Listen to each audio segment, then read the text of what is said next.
Hello ವೀಕ್ಷಕರೇ, ನಮ್ಮ ರುಚಿ ನಮ್ಮ ಸ್ಟೈಲ್ ಅಡುಗೆ ಚಾನಲ್ಗೆ ಸ್ವಾಗತ. ಇವತ್ತು ನಾನು ನಿಮಗೆ ಓಡು ದೋಸೆ ಮಾಡೋದು ಹೇಗೆ ಅಂತ ತಿಳಿಸಿಕೊಡ್ತೇನೆ ಫ್ರೆಂಡ್ಸ್.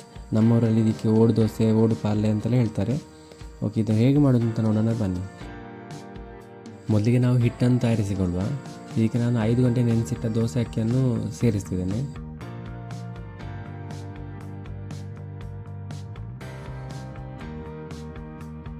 ಇನ್ನು ಅರ್ಧ ಸ್ಪೂನ್ ಜೀರಿಗೆ, ಸಣ್ಣ ಹೆಚ್ಚಿಟ್ಟ ಈರುಳ್ಳಿ ಮತ್ತು 1 ಕಪ್ನಷ್ಟು ಕಾಯಿ ತುರಿಯನ್ನು ಸೇರಿಸುವ.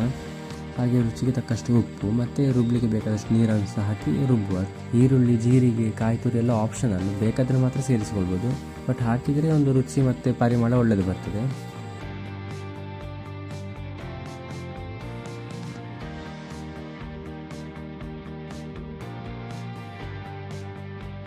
ಓಕೆ, ಹಿಟ್ಟು ರೆಡಿ ಆಯಿತು.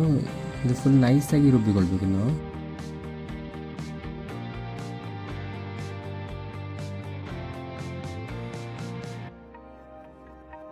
ಇನ್ನು ಕಾವಲಿ ಬಿಸಿ ಆದಮೇಲೆ ಹಿಟ್ಟನ್ನು ಹಾಕುವ. ಸಾಧಾರಣ ಮೀಡಿಯಂ ಫ್ಲೇಮಲ್ಲಿ ಇಟ್ಕೊಂಡ್ರೆ ಒಳ್ಳೆಯದು.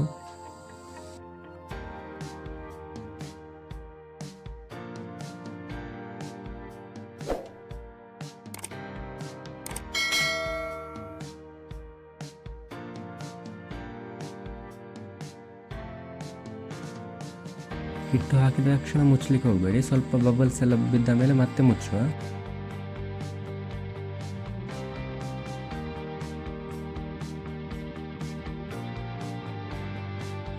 ಓಕೆ, ಓಡು ದೋಸೆ ರೆಡಿ ಆಯಿತು. ಇನ್ನು ಇದನ್ನು ತೆಗೆಯುವ. ಇದಕ್ಕೊಂದು ಚಟ್ನಿ ಇದ್ದರೆ ಒಳ್ಳೆಯದಾಗ್ತದೆ. ಹಾಗೆ ನಾವು ಒಂದು ಬೆಳ್ಳುಳ್ಳಿ ಚಟ್ನಿ ರೆಡಿ ಮಾಡುವ. ಇದಕ್ಕೆ ಮೊದಲಿಗೆ 1 ಸ್ಪೂನ್ ಕೊತ್ತಂಬರಿ ಬೀಜ ಹಾಕುವ. ಹಾಗೆ ಒಂದು 4 ರಿಂದ 5 ಬೆಳ್ಳುಳ್ಳಿ, ಸಣ್ಣ ಹುಣಸೆ ಹುಳಿ ಮತ್ತು ಕರಿಬೇವು ಹಾಗೂ ಒಣಮೆಣಸನ್ನು ಸ್ವಲ್ಪ ಫ್ರೈ ಮಾಡಿ ಹಾಕುವ.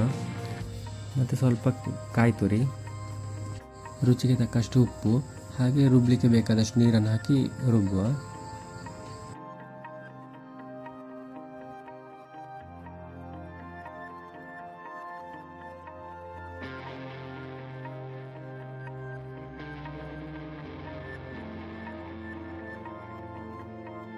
ನೋಡಿ, ಇವಾಗ ಚಟ್ನಿ ರೆಡಿ ಆಗಿದೆ. ಇದಕ್ಕೆ ಬೇಕಾದರೆ ಒಗ್ಗರಣೆ ಕೊಡ್ಬೋದು. ನಾನು ಓಡು ಪಾಲ್ಯ ಮಾಡಿದ ಕಾರಣ ಅದಕ್ಕೆ ಒಗ್ಗರಣೆ ಕೊಡ್ತಾ ಇಲ್ಲ. ಪುಂಡಿ ಎಲ್ಲ ಮಾಡುವಾಗ ಬೇಕಾದ್ರೆ ಒಂದು ಸಿಂಪಲಾಗಿ ಒಂದು ಸಣ್ಣ ಒಗ್ಗರಣೆ ಕೊಡ್ಬೋದು. ಓಕೆ ವೀಕ್ಷಕರೇ, ಮಂಗಳೂರು ಸ್ಟೈಲ್ ಓಡು ಪಾಲ್ಯ ಹಾಗೂ ಬೆಳ್ಳುಳ್ಳಿ ಚಟ್ನಿ ರೆಡಿಯಾಗಿದೆ.